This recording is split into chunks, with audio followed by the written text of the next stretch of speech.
Hi, it's me again with Corel Tips and Tricks. And for the one I'm doing this for, you need to give me a little bit more guidance. I know you kind of put this J like right here and you're trying to figure out what to do with it. It is a pretty cool idea. Uh, I don't know if this is the exact font you sent me. I'm going to set my nudge factor on something pretty low, point, 0.01. And I'm going to move this J where it just is inside both lines. And then what I would do is this whole thing is like 13 inches. I'm going to set my nudge factor on 14.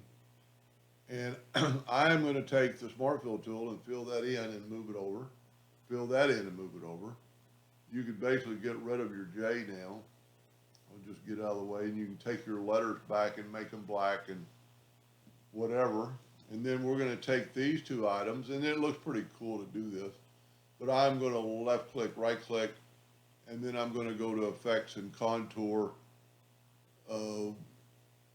I could do it both at the same time, but I'm going to go like 0.2 of a contour, 0.2 of a contour. And then I'm going to take the new shape and take the smart fill tool and just nudge that over. And you kind of get the appearance of, and if this isn't what you were looking for, I'm sure you'll let me know. But that is a pretty cool, unique way to have Judy with a capital J. I don't know if her last name is J or she just emphasizes Judy. And I don't know if this was the correct font. Because if I don't have Swiss 721, it comes up as a different font. It'll replace it with Swiss. So I don't know what your font was, but you could do this with pretty much any font.